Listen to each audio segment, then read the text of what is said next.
মৌনমন্ত্র ভাষণে আমি অদিতি সরকার আজকে আপনাদের পড়ে শোনাচ্ছি জহির রায়হানের লেখা বিখ্যাত উপন্যাস আরেক ফাল্গুন।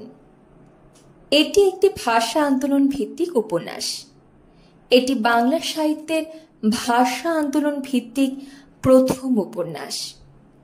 উপন্যাসটি প্রকাশিত হয় 1969 সালে। আরেক ফাল্গুন। রাত দুপুরে সবাই যখন ঘুমিয়ে অচেতন, তখন ব্রিটিশ মেরিনের সিপাহীরা এসে ছাউনি ফেলেছিল এখানে। শহরের এই অংশটায় তখন বসতি ছিল না, ছিল সার সার ঊর্ধ্বমুখী গাছের ঘন অরণ্য।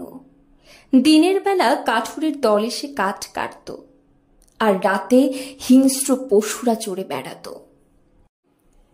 শহরে তখন গভীর উত্তেজনা। লালবাগের সিপাহীরা যে কোনো মুহূর্তে বিদ্রোহ করবে। যে কটি ইংরেজ পরিবার ছিল তারা সব হয়ে আশ্রয় নিল বুড়িগঙ্গার ওপর গ্রিন বোটে।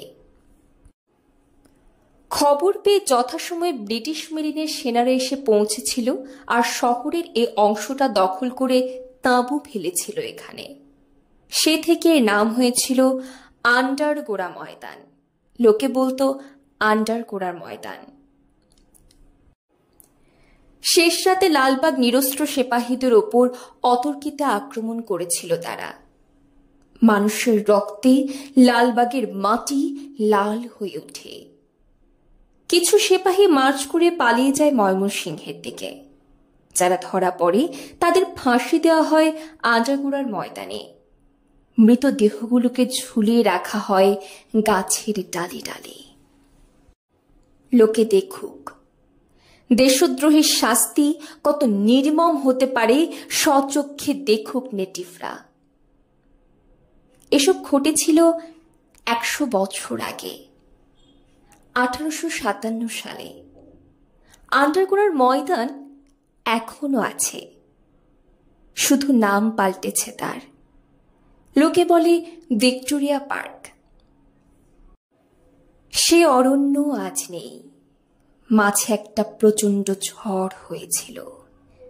সে ঝড়ে কি আশ্চর্য, গাছের ডালগুলো ফেটে চৌচির হয়ে গেল, আর গুড়িশুদ্ধ গাছগুলো লুটিয়ে পড়ল মাটিতে।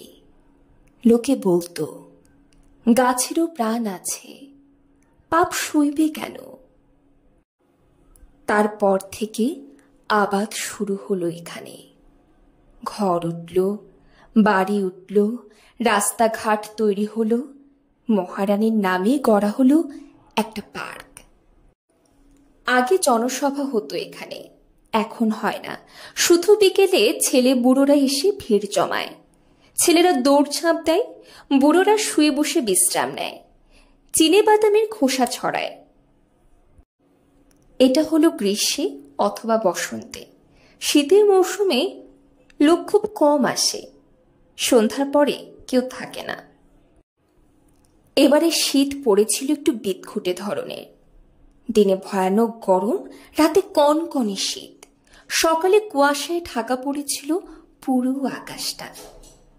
আকাশের অনেক নিচু দিয়ে মন্থর গতিতে ভেসে চলেছিল এক টুকরো মেঘ, উত্তর থেকে দক্ষিণে। রং তার অনেকটা জমাট কুয়াশার মতো দেখতে। ভিক্টোরিয়া পার্কের পাশ দিয়ে ঠিক সেই মেঘের মতো একটি ছেলেকে হেঁটে যেতে দেখা গেল নবাবপুরের দিকে, দক্ষিণ থেকে উত্তরে।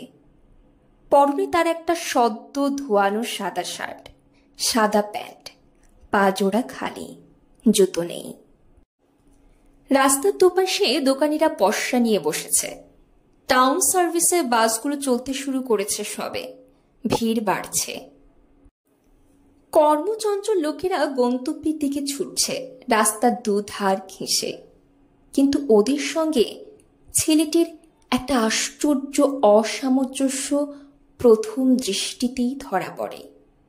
সব আছে তার, ধবধবে জামা, প্যান্ট, পকেটে কলম, কবজিতে বাঁধা ঘড়ি, হাতে একটা খাতা।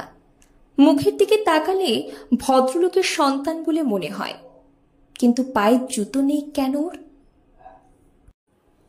জুতো অবশ্য এদেশের অনেকেই পরে না, পরার সামর্থ্য নেই বলে। আর সামর্থ্য যে নেই, ওদের জীর্ণ মলিন পোশাকের দিকে তাকালেই বোঝা যায়। এই ছেলেটির পোশাকে কোনো দৈন্য নেই, বরং আভিজাত্যের চমক আছে। তবে এ পোশাক পরে খালি পায়ে হেঁটে যাচ্ছে কেন সে? এ পোশাক যাদের চোখে পড়ল, তারা একটু অবাক হয়ে তাকালো ওর দিকে। তাদের চোখে হঠাৎ জাগে বিস্ময়, মনে ক্ষণিক প্রশ্ন, ছেলেটা মাথায় কোনো সিট নেই তো? পাগল নতো ছেলেটা? কেউ কেউ তাকে নিয়ে ইতস্তত মন্তব্য করল, আরে না না, পাগল না, ছেলেটার বোধহয় কেউ মারা গেছে, তাই শোক করছে খালি পায়ে হেঁটে। কেউ বলল, কে জানে, এটা একটা ফ্যাশনও হতে পারে, আজকাল কত রকমের ফ্যাশন যে দেখি।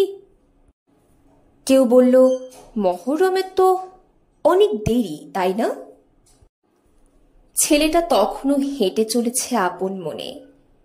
মাঝে মাঝে সন্ধানী দৃষ্টিতে চারপাশে তাকাচ্ছে সে, কি যেন তালাশ করছে, কি যেন খুঁজে বেড়াচ্ছে তার চঞ্চল দুটি চোখ। আর যখন কোনো লোকের দিকে তাকাচ্ছে সে, তখন তার মুখের দিকে না তাকিয়ে তার পায়ের দিকে দেখছে আগে। এমনি করে যখন বংশালের মোড় পেরিয়ে গেল সে, তখন একজনের দিকে চোখ পড়তে সারা মুখে আনন্দের আবির ছড়িয়ে গেল তার। পেছন থেকে ডাকলো, মুনিম ভাই, এই যে, ওদিকে নয়, এদিকে। মুনিম পিছন ফিরে তাকালো।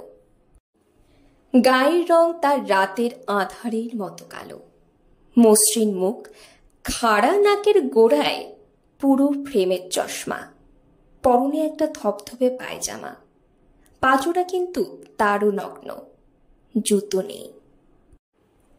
মুখোমুখি হতে পরস্পরের দিকে স্নেহার্দ্র চোখে তাকালো ওরা।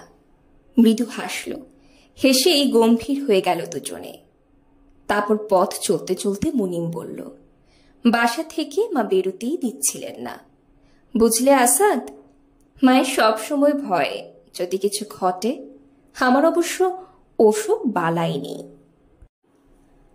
আসাদ আস্তে করে বলল, মা মরে গিয়ে বোধহয় ভালোই হয়েছে, থাকলে নিশ্চয়ই কান্নাকাটি করত। বলতে গিয়ে ছোট্ট একটা দীর্ঘশ্বাস ছাড়ল সে। ঠাঠারি বাজার পর্যন্ত সংখ্যায় ওরা দুজন ছিল। রেলওয়ে লেভেল ক্রসিং পেরিয়ে গুলিস্তানের কাছে এসে পৌঁছতে সে সংখ্যা দুজনে ছড়িয়ে 10 জনে পৌঁছল। ওরা এখন 10 জন। 10 জন মার্জিত পোশাক পরা নগ্ন পায়ের যাত্রী। পথ চলতে গিয়ে হঠাৎ একজন বলল, এ কি, একসঙ্গে হাঁটছ কেন? আইনে পড়বে যে, ভাগ হয়ে যাও। আসাদ চুপ করেছিল। সে বলল, জানো, আমি যখন একা ছিলাম তখন সত্যি ভীষণ ভয় হচ্ছিল আমার, এখন অবশ্য আর ভয় করছে না। ঠিক বলেছ, আমারও তাই। তাকে সমর্থন জানালো আরেকজন। রমনা পোস্ট অফিসটা পেছনে ফেলে ওরা যখন রেলওয়ে হাসপাতালের কাছে এসে পৌঁছেছে, তখন একটা পুলিশ বোঝাই লরি এসে আচমকা থামলো ওদের সামনে, একটু দূরে। 3-4 জন পুলিশ লরি থেকে নেমে রাস্তায় টহল দিতে লাগলো। পায়ে কালো রং দেয়া চকচকে বুট জুতো, পরনে খাকি পোশাক, মাথায় লোহার টুপি, হাতে একটা করে রাইফেল। পুলিশ দেখে প্রথমে থমকে দাঁড়িয়ে গেল ওরা, পরস্পরের মুখের দিকে তাকালো। একটি নীরব মুহূর্ত, তারপর চলতে শুরু করলো।